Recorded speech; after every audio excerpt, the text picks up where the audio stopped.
ஹல்லேலூயா ஸ்தோத்திரம். கடவுள் நம்மளை ஆசீர்வதிப்பாராக. இந்த நாள் வீடியோ நம் வாழ்க்கையில் நடந்த சம்பவங்கள். ஒவ்வொரு மனுஷனும் ஒவ்வொரு சூழ்நிலையில் ஏமாற வேண்டியிருக்கும், ஏமாற்றப்படலாம், ஏமாந்ததை நினச்சி சந்தோஷப்படலாம், அவமானங்கள் படலாம். இப்படி ஒரு வீட்டு கஸ்டமருக்கு நான் ஒர்க் பண்ணி கொடுத்தேன். அந்த ஒர்க் பண்ணி கொடுக்குற நேரத்தில் ஃபைனல் பில் போட்டு அமௌண்ட்டு சொன்னோம்னா, அவங்க நீ ஜாஸ்தி போட்டா இந்த பணத்தெல்லாம் தர முடியாது, உன்னால் என்ன பண்ண முடியும் அப்படின்னு சொல்லி ஒரு அமௌண்ட்டை குறைச்சிட்டாங்க. அவங்க ஒரு பெரிய அதிகாரி, நம்ம அவங்கள போய் ஒன்றுமே பண்ண முடியாது. அவங்களுக்கு மனச்சாட்சி இல்லைன்னா நம்ம அவங்கள்ட்ட சண்டையாக போட முடியும். சரி சார், ஓகே, நான் ஏதாவது கோவிலுக்கு போனேன், இல்லை ஹோட்டலில் சாப்பிட்டேன், இல்லை ஏதாவது ஒரு ஃபங்க்ஷனுக்கு போனேன்னு நினச்சிக்கிறேன் சார், பரவாயில்ல கொடுங்க அப்படின்னு சந்தோஷமாக வாங்கிட்டு வந்துட்டேன். அவருக்கு அப்போ மனச்சாட்சி குத்தலை. ஒரு குறிப்பிட்ட நாளுக்கு பிறகு அன்னைக்கு எனக்கு பொருளாதாரம் பயங்கர கஷ்டம், கையில் காசே இல்லை.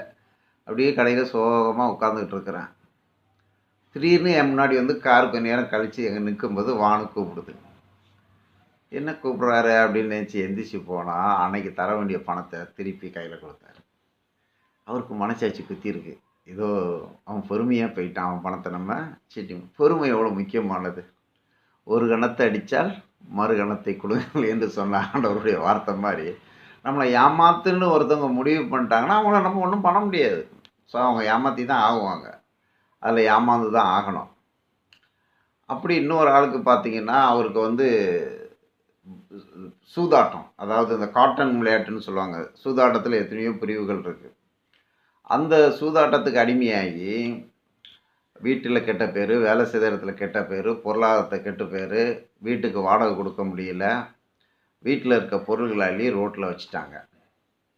அந்த நேரத்தில் என்கிட்ட வந்து இந்த மாதிரி நான் கெட்ட பழக்கத்தில் போயிட்டேன், வீட்டில் உள்ள பாத்திரத்தில் அள்ளி ரோட்டில் வச்சுட்டாங்க, சொந்த பந்தம் யாருமே ஹெல்ப் பண்ணலை அப்படிங்கும்போது எனக்கு வந்து கொஞ்சம் இறக்க மனசு இருந்தாலும் அவங்கள்ட்ட தொழில்நுட்பம் இருக்குது, அதை கற்றுக்கிடணுங்கிறதுனால இப்படிப்பட்டவங்கள வேலைக்கு வச்சுக்கிறது தான் என்னுடைய சுச்சுவேஷனாக இருந்துச்சு. சரின்னு நான் வாடகைக்கு இருந்த வீட்டு ஹவுஸ் ஓனர்கிட்ட ஒரு சின்ன வீடு காலியாக இருந்து அவங்ககிட்ட சொல்லி அட்வான்ஸே இல்லாமல் வீடும் கொடுத்து அவருக்கு டெய்லியும் கடையில் வேலையும் கொடுத்தேன்.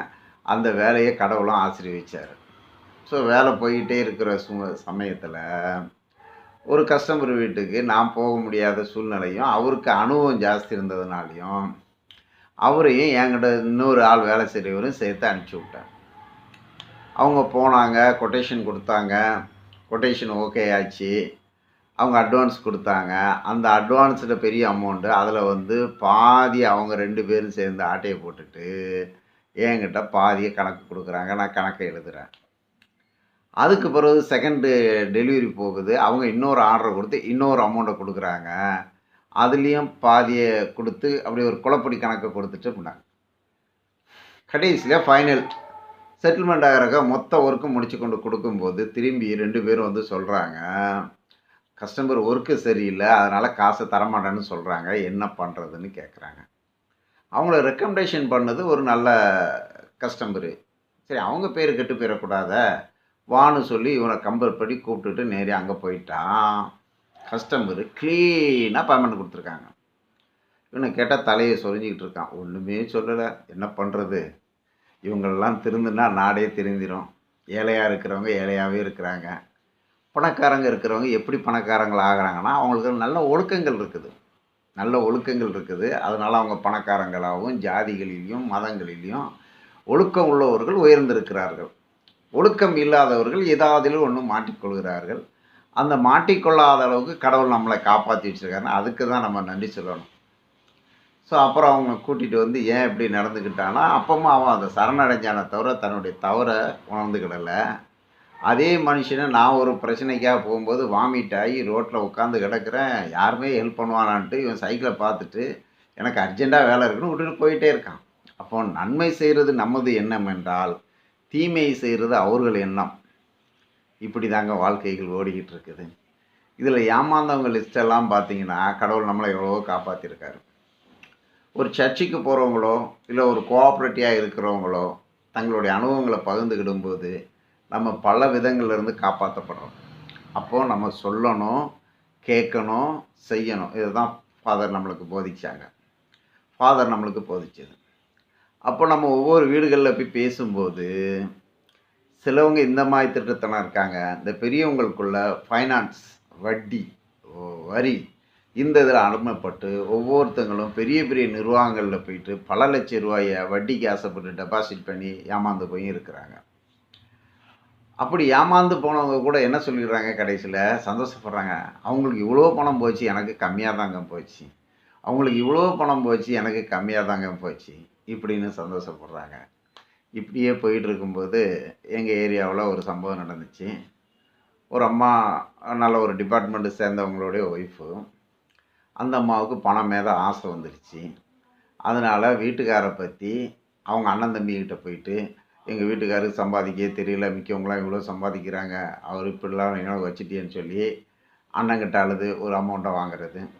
அண்ணிக்கிட்ட போகிறது, எங்கள் வீட்டுக்காரர் சரியில்லைங்க அப்படி இருக்காங்கன்னு சொல்லி அவங்ககிட்ட ஒரு அமௌண்ட் வந்து இப்படி ஒரு அண்ணன் தம்பிக்கிட்ட வாங்கி வாங்கி வாங்கி வீட்டில் இருக்கிற நிறைவை சொல்கிறத விட குறைவை சொல்லி காசு வாங்கி ஒரு அம்மாக்கிட்ட சீட்டு போட்டாங்க. அந்த அம்மா சீட்டை போட்டு இவங்களுக்கு நல்லா ஃபுட்டு அது இதுன்னு கொடுத்து இவங்க சீட்டு போட வச்சு அந்த சீட்டு பணத்தை எடுத்து அவங்களே வட்டி விடுற மாதிரி விட்டு கிட்ட மாதிரி இந்த மாதிரி ஒரு சோம்பேறி கும்பலுங்க, அதாவது வீட்டில் உட்காந்துக்கிட்டு தங்களை உழைக்கணும், உற்பத்தி பண்ணணும், நல்லவங்களோட பேசணும், நல்லவங்களோட பழகணும், நல்வழியை கற்றுக்கொள்ளணும் அப்படின்னு செய்யாமல் இந்த ஆண்களில் பல பேர் சைக்கிள் எடுத்துகிட்டு இவ்வளோ தூரம் போய் இந்த சினிமாவை பார்த்துட்டு வருவேன் அப்படின்னு பெருமையாக சொல்லிக்கிட்டவங்களாம் நான் காதில் கேட்டிருக்கேன். அந்த மாதிரி எக்ஸட்ரா சொல்லிக்கிட்டே இருக்கலாம். நண்பர்களோடு சேர்ந்து கெட்ட வழி போகிறது, நண்பர்களோடு சேர்ந்து நல்வழி போகிறது, இப்படி எக்ஸ்ட்ரா சொல்லிக்கிட்டே இருக்கலாம். இந்த அம்மாக்கள் எல்லாம் சேர்ந்து அந்த அம்மாவை நம்பி பணத்தை போட அந்த அம்மா ஒரு நாள் மொத்த பணத்தையும் சுருட்டிட்டு ஓடி போயிடுச்சு. அப்போந்தான் இந்த அம்மாவை பார்த்தீங்கன்னா இவ்வளோ பெரிய அமௌண்ட்டை ஏமாந்துட்டேன்னு சொல்லி மயக்கம் போட்டு விழுந்து கிடக்குது. அப்போ அந்த வீட்டையா வந்து பார்க்குறாரு, என்ன என் பொண்டாட்டி விழுந்து கிடக்குறான்னா அழுதுகிட்டு சொல்லுது, என் பணத்தை இவ்வளோ ஏமாற்றிட்டு போயிட்டா அந்த பாவினாங்க. இவர் சொன்னார், நான் வாங்குகிற சம்பளம் இவ்வளவு, இதில் குடும்ப செலவுக்கு இவ்வளோ போக இவ்வளோ தானே மிச்சம் இருக்கும், இவ்வளோ பெரிய அமௌண்ட்டு சீட்டை நீ எப்படி போட்டான்னு கேட்டால் பாவத்தின் சம்பளம் மரணம்.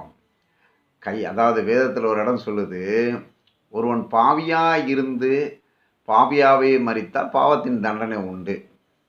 ஒருவன் பாவியாக இருந்து நீதிமானாக்கப்பட்டு நீதியின் வழியில் செய்தால் நீதிமானுக்கு கிடைக்கிற ரட்சிப்பு கிடைக்கும்.